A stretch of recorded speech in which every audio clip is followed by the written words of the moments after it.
I ask people when I do workshops, oh, so is starting a new community like getting married, starting a business, or going on a long, complex overseas trip with lots of itinerary and baggage?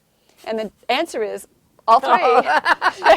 You know, the things you can learn living in a community are remarkable. What you mostly learn about is yourself. You come face to face with yourself like nothing else. My favorite quote about community is, the longest, most expensive personal growth workshop you will ever take. This is Peak Moment. We are living at a peak of human innovation, information, wealth, and health. But we're also at a peak of population and consumption, with rising temperatures and declining resources fueled by cheap oil and gas. Peak Moment Television, bringing you examples of positive responses to energy decline and climate change through local community action. Hi, welcome to Peak Moment. I'm Janaea Donaldson. Communities, people everywhere are talking about how do we build community, and I'm with a person that has been looking at that for quite a while. My guest today is Diana Leaf Christian. Thank you for joining me. You're welcome. You are the editor of Communities magazine and an author, and you need to give the whole title of your book. Okay. I want you to do that. Oh, sure. The book I wrote, which is right there, is Creating a Life Together, Practical Tools to Grow Eco-Villages and Intentional Communities. It's an attempt on my part to find out when communities are successful, what did they do that made them successful? And for those 90% that fail, it's kind of a high percentage. That is a huge percentage. What did they do and not do that they might have done if they'd known better? Now, I realize we could talk about that for 3 hours, but give us some of what did you learn? What works to help a community, or what doesn't Well, work? the first thing I learned was that in researching this book, which was easy for me to do because I was the editor of Communities magazine for 10 years prior to writing this book. And what I found is that the people who started successful communities didn't do certain things and did do certain things. And the ones who started communities that failed did the opposite things. Meaning, you know, that there were certain things that if you do them, it tends to increase your chances for success. So, in a nutshell, it's have a common vision and purpose, and you all know that you have it. So you really pounded that out, Yes. what your vision and your purpose are. Absolutely. We all know our mission and purpose. We know what it is, and we're all going there. Okay. Secondly, a fair participatory decision-making method. And if it's consensus decision-making, to get good training in it. I would expect that, because for the little bit I lived in community, I realized, and there was only 3 and 4 people, so it's not like 10 or 20 or whatever. How did we make decisions, and what do you do with those who are unsure, and you know, all of that was a really critical part of that. Yeah, people who try to do consensus and don't really know how can make themselves crazy and make themselves run screaming from the room and say, I'll never do this again. And all it is that they don't have basic knowledge. And my hunch is that in the last, 15, 20 years, that the art of working with consensus has gotten more evolved or more refined, or else more people know about it or are communicating about it? I'd say there's more people teaching how to do it well. Okay. And more people teaching what the requirements for it are, which is that you have a common vision and purpose. You all have equal access to power. One person's not the employee and the rest employees. So it's equal right. playing field. And that you have training in it. Okay, so more about what I learned about what tends to work is that you have clear agreements in writing. Whoa. Written I bet a lot down. of groups. Written down. Written down. And they're clear, and you know what your agreements are, and you can always go look them up. So that you've got agreements here about whatever, your decision making or money or about ownership, about rights and responsibilities of the members of the community. What are our communication agreements? How do we agree to communicate with each other? How do we agree to treat each other? How do we agree to handle conflict when it arises? What are our methods for staying feeling connected with one another, even though we might disagree and have a charge on the disagreement about some item of policy or strategy? Right. How do we own this property together if we do?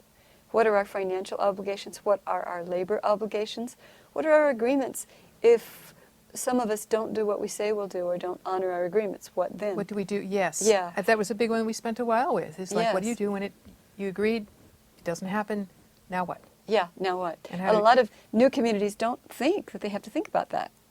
Because they think, well, if we're going to live in community, everything will be better and different. Well, and it's much like the illusion around a marriage. You're in the honeymoon phase, right? Right. And everything's wonderful and everything's aglow. And then when you get down to the practical time of working together, it's like, you need those same kind of agreements. Right, it's exactly the same. I ask people when I do workshops, oh, so how is starting a new community, new community like getting married, starting a business, or going on a long, complex overseas trip with lots of itinerary and baggage? And the answer is all three. You know? So yeah. So other things that help new communities be successful are to know what you need to know the right brain things, clear, honest communication, Okay. good process skills, how to vision together, how to be willing to be vulnerable and clear and honest in interpersonal communications. And the left brain stuff, budgets, strategic plans, how to buy real estate, how to get a loan, how to have clear agreements and contracts and agreements, how to do bookkeeping. A lot of people have stars in their eyes and a vision in their hearts, and they don't know they need those kinds of skills. And you realize that's the starting the business side of this, because it is a corporate entity of sorts. If you're going to all own property together, be it urban, suburban, semi-rural, or rural, you need to have a business-like way of handling things. Do you know what I saw when I looked at this? The 10% that are successful, God bless them, they are. The 90% that fail, many of them fail in lawsuits. They started out with ideals of cooperation and shared resources. And they end up in lawsuits. In a court of law, duking it out with their hired gladiator lawyers. So I wanted to know how not to have it be like that. That's why I wrote this book, really. So other things I found were they need a method to help each other stay accountable to their agreements. They need to have good communication and process skills, be really important right from the beginning. And also, they need to select other people to join them as co-founders or as new members based on certain criteria. The criteria of, do you understand and support our common vision and purpose? Do you have a history of getting along well with other people? Oh, wow. So you do some screening here, obviously. I suggest this you wanna very be good strongly. partners. There are people who are new to community or somewhat visionary and idealistic who haven't had much experience in community, and they will say, absolutely not. Anyone who wants to join can join. To do otherwise would not be community, and they're quite serious about this. However, the longer any group is having a community experience, the more they soon learn, oh my gosh, we have to have a gate with an opening to it that we allow people to pass through Yes. with criteria and Yes. a membership process. We need to screen people, and we need to have an orientation, and we need to have long engagements. Why is joining a community like getting married? Well, it is to many people, and we need a long engagement. So that you'd have enough time to really seek out not just people in their best behavior, Exactly. or to just mouth the words, even if they believe it in their heart, that yes, I follow this vision. Yeah. I'm sure when the rubber meets the road, Yeah. you've got to find out, is this person going to pull their share, or are they going to block things, are they going to, what kind of Yeah. dynamics are they going to bring to this? Exactly. And so I would say engagement as in an exploring member period or a provisional member period, so that the person is not actually a full member with full decision-making rights yet, but is finding out what it's like so that that person can see, is this a good fit for me? And the community And can the do community likewise. can do likewise, Are they a exactly. good fit for us? Yeah. So that's the nutshell of what I've written in this book. What I really hear is that's really strongly about communications, all of that, about agreements, about a vision, about, certainly behavior, of course, fits into that. Yeah. The interpersonal dynamics, maybe in the broadest sense of that, is really a lot of this.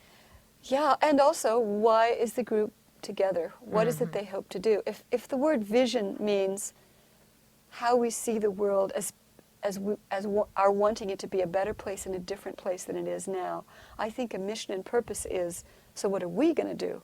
What is our group going to do to bring about that vision of a better world? So different communities have different missions and purposes. Yes, and be more specific to their place and Yeah. people involved in it and so on. Sure. For example, a co-housing community has as its mission and purpose to be a great place to live with friends and neighbors. It's a wholesome place, a safe place for children, a lovely place to grow older in the good company of friends and neighbors, a place to learn all about sharing resources and cooperative decision-making, our own neighborhood that we manage ourselves, where we have dinner with our neighbors. It's optional, but very desirable, 2 or 3 or 4 nights a week. Okay. And so that's one kind of community. An eco-village, a whole different kind of community. It's generally about how can we live as sustainably, ecologically sustainably as we can in such a way that we're not using up the air and the water and the soil and the resources for future generations. Right. We're always looking at all of our actions in our daily life as, are we borrowing from future generations, or is this truly sustainable? Now, eco-villages are also looking at social sustainability. Are we getting along well? Are we having a good time? Are we passing on a culture to our children and our children's children that will be pleasurable for them? I mean, do they like what we're creating here? And there are urban eco-villages and rural ones. Which are going to have very different flavors, I would imagine. That's right. Because they're dealing with very different forces, That's right. social and environmental and so on. Right. That's right.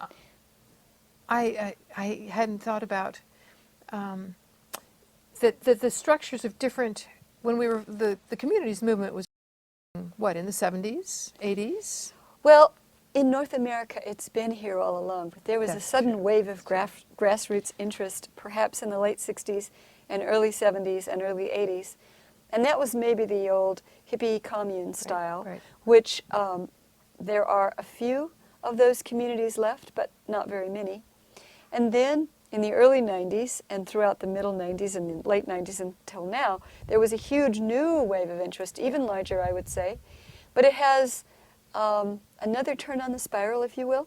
Instead of, oh, let's all go out to Uncle Joe's farm and lay around in hammocks and not have any agreements and just have it be a commune, Right. which is a term that means income sharing, where we put all of our money in the same pot, and any salaries or jobs we have, it all goes into the same pot, and we all get a little stipend, and we just live here forever in So this it's the happy commune model, okay. commune model. Okay. Anymore, there are communes still, income sharing communes, but only about 10% of the communities that exist. Anymore, people want to have business-like organizations. Yeah. They want to put in equity. They want to be able to get their equity out again should they leave. They want to have clear agreements so that the kind of horrible Civil War-like conflict that has and can occur in communities doesn't happen because they thought about it in advance. It's sort of like, sometimes it's even the same people only decades later, you know, wanting to have a more well-managed, clearly delineated, more carefully thought-out version of the same kind of live lightly on the land and be a good neighbor and have good connections with friends and neighbors. What I hear in that is there's a kind of maturing. We've done, maybe culturally, some maturing to know we need those communication skills and those clear agreements and so on. You know, so it can be the same people. I can imagine have done some growing up and hard knocks and some learning to be able to now bring that, bring those skills to the. Yeah. So there are people that are now talking about, you know, are very concerned about peak oil, certainly climate change, but peak oil is one that's going to wake up a lot of folks. You just did an issue on Communities Magazine about peak oil. What prompted that, and what where did you go with that? You've got it here. Let's It's take a right look. there, yes. Peak oil and sustainability and food security and survival during energy This is decline. Communities Magazine, which I have edited for the last 12 years.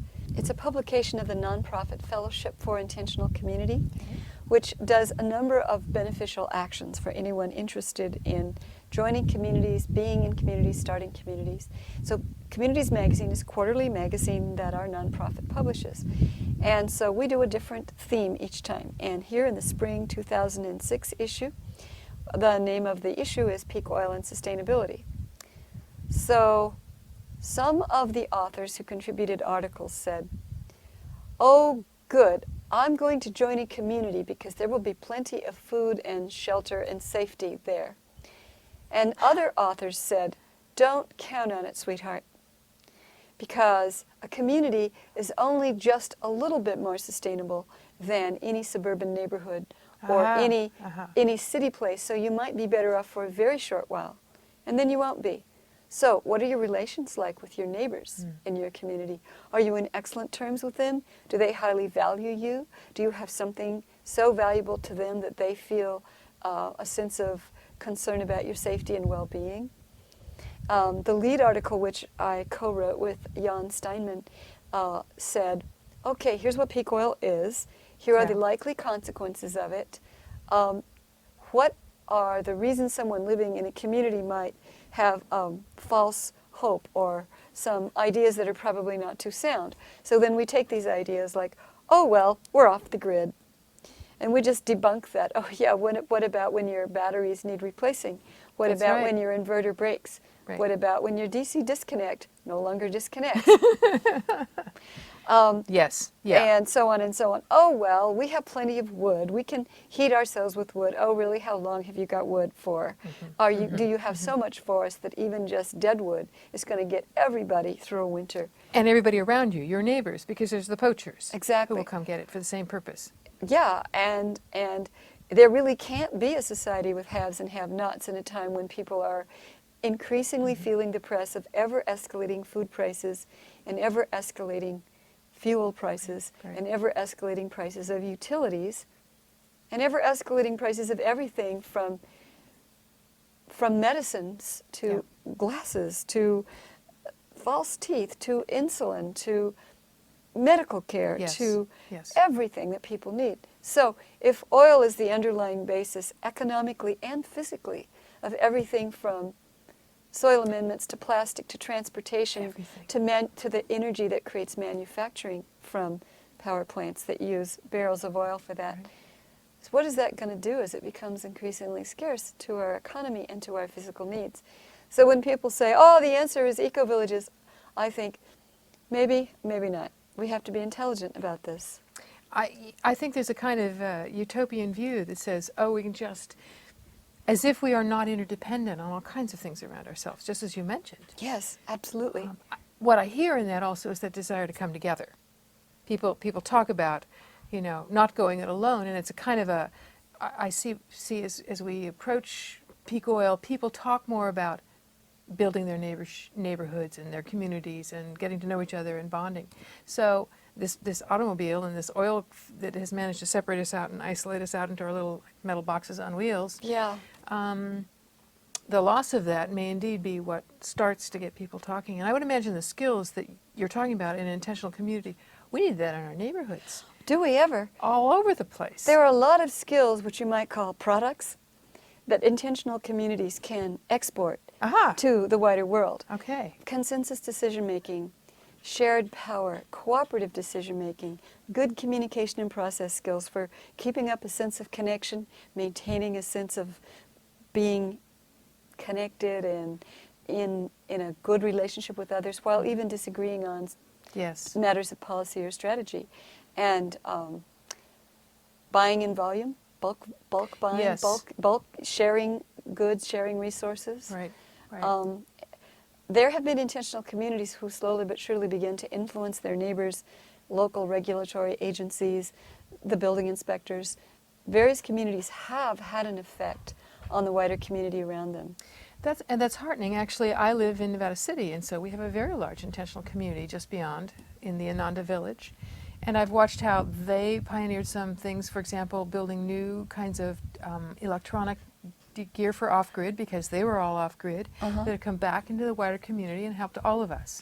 That's just one little teeny example. Yes. But it's encouraging to think about what they've learned, particularly in the communication decision-making, to bring it back to our social structures. You know, it occurs to me that we should probably define intentional communities and eco-villages because we haven't. That's true. Shall That's we? true. Now, you discussed about eco-villages a little bit. Yes. Tell me Tell me about Okay, these. well, Define them. Intentional communities is kind of an umbrella term for eco-villages, co-housing communities, urban communities, rural communities, housing co-ops, homesteading communities, rural back to the land homesteading communities, conference and retreat centers, sometimes ashrams and meditation retreat centers, which are residential. Intentional community is the umbrella term. That's the big yeah, one. the big one. And so my favorite definition comes from the Fellowship for Intentional Community, who publishes right. the magazine I edit. And it's when a group of people live with each other or next to each other, or at least close enough to carry out the common purpose together. To carry out a common purpose together. Yes, and the common purpose can vary widely. So, for example, in co-housing communities, it's to have a great neighborhood. In eco-villages, it's to have an ecologically sustainable lifestyle. And I'll say more about eco-villages in a minute. An urban group household, it's basically to share expenses, have fun, have shared meals, buy in volume, have shared resources, and it's fun. I was going to say companionship here. I mean, Yeah, you got it's fun to live with other people, Yeah. And especially in cities because it just makes living more pleasant than for the sure. kind of isolation one can feel in living in a city. And yoga ashrams, Zen meditation centers, That's a kind of common purpose. Yep. A conference and retreat center, like our Eco-Village where we're filming this, is a place where people can come and learn and do educational programs. Right. And that's a very big component of the community's movement. So let me tell you about eco-villages specifically. Okay. My favorite definition comes from Robert and Diane Gilman's 1991 book called Eco-Villages and Sustainable Communities. Okay. And so what they say is, an eco-village is a human-scale, full-featured settlement where human activities are harmlessly integrated into the natural world in a way that supports healthy human development with multiple centers of initiative and which can be successfully continued into the indefinite future. So I can Woo! explain all of that Woo! if you'd like All me to. right, let's do it. Okay. Let's go. That's powerful. We have about 6 minutes left, just to Okay. give you a clue. Human scale means we all know each other, we recognize each other by sight and by name, and when we make decisions together, we feel that we can influence the outcome of the decision. Okay. Full-featured settlement means we live here, we work here, our social life is here, our spiritual life is here, we grow much of our own food here, and we don't have to leave that much to get those necessary aspects of life. Full-featured settlement. Full featured. Wow. That's Now, not very many I was going to say, eco-villages are attaining that now. Right. What they are is aspiring eco-villages. That is to say, this is more like a series of goals than a series of we're like this now. Yeah, So yeah. they're working towards it. Human activities harmlessly integrated into the natural world is pretty obvious. We're not harming the air and the soil and the microorganisms and the water and the creatures we share this land with. which is a big job. I mean, we're not doing toxicity. We're not doing, road building, or very little, or so. Or on, we all kinds of are, things. and we're aware of the damage that we're doing, and we're finding mitigate ways it. to mitigate against it for future projects, because there needs to be some kind of transitional strategy to get from where we are to where we're going. Because at the very least, we're all going in these these gasoline-fueled vehicles. Right. Most of us. Right. Not always. So we build houses, and what do houses have? Well, they sometimes have cement and rebar and sheetrock. Well, Yeah. we can build with natural building materials. However, we also can build sustainably with more conventional materials, but just build more sustainably. So it's a choice point for many eco-villages. Yes. Supports healthy human development means that we're not burnt out and exhausted and having an awful time trying to meet all these needs. Yeah. We're Yeah. in fact managing to enjoy one another's company and live a relatively decent, happy life. Multiple centers of initiative means various individuals or groups of individuals or families or households or co-ops of people within the eco-village might decide to create a school or a sauna or overnight lodging or a business or a nonprofit. The community doesn't decide to do it, manage it, and fund it. The individuals within it do That's it. nice. But the whole community gets the benefit. Yes. So you mentioned Ananda Village near Nevada City. There are many businesses and nonprofit organizations started by members, which the whole community gets the benefit of. Right.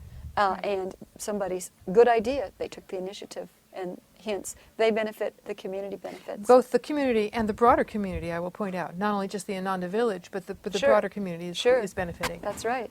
And lastly, successfully continued into the indefinite future is a little bit like the Six Nations Iroquois saying, we want any decision we make to be beneficial for 7 generations into the future. What decision are we making now that will benefit us? Sure. But will it benefit the people in the future, or are we borrowing against their heritage of the earth, the water, the soil? Which we are doing hugely on the planet in our industrial lifestyle here that's built on infinite growth and using up all the resources Right. hugely. So I live at Earth Haven Eco Village in the Blue Ridge Mountains of western North Carolina, not far from Asheville. And we're 60 people on 320 acres, 13 neighborhoods. We're all entirely off the grid. We're starting to grow much of our own food. And we're aspiring to be an eco village. So that's where I live. How long has that been there? How long have you been there? I've been there 5 years. It's been there 12 years. And so what do you think the growing edges are? And then I'll ask you in our last 3 minutes here, what advice you have for people who think they want to start an intentional community? What are the pitfalls? What are the... I know, there's a lot I don't know there. that I could do all this in 3 minutes, so the 6 things that I mentioned at the beginning, 7 things, are probably the best advice I could give anyone about starting a community. About finding one, I'd suggest they read my new book, which is out in spring of 2007, which is called Finding Community: How to Join an Eco-Village or Intentional Community.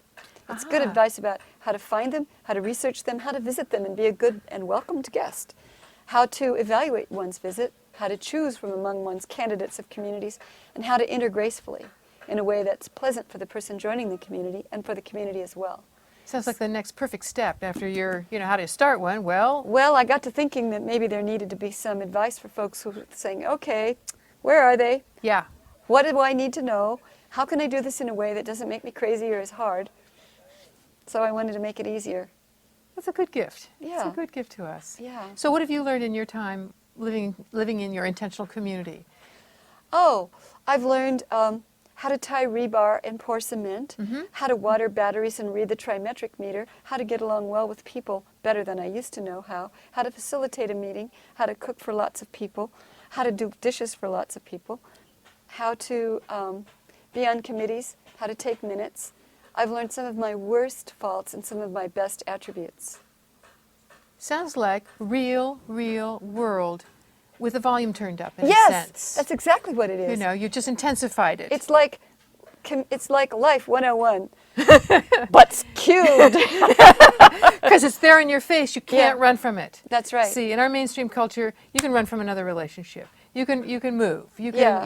you can escape. If you've decided to be in community, in some level, you're choosing to stay in there and hang in there, and maybe some commitment to each other's growth and learning here. I've also These are learned nothing. sheep mulching and all kinds of principles of permaculture design because I live with lots of permaculture teachers. The things you can learn living in a community are remarkable. What you mostly learn about is yourself. You come face to face with yourself like nothing else. My favorite quote about community is, the longest, most expensive personal growth workshop you will ever take. Fabulous. Diane, thank you. You're This very is welcome. Wonderful. You're watching Peak Moment, Community Responses for a Changing Energy Future. I'm Janaea Donaldson. Join us next time.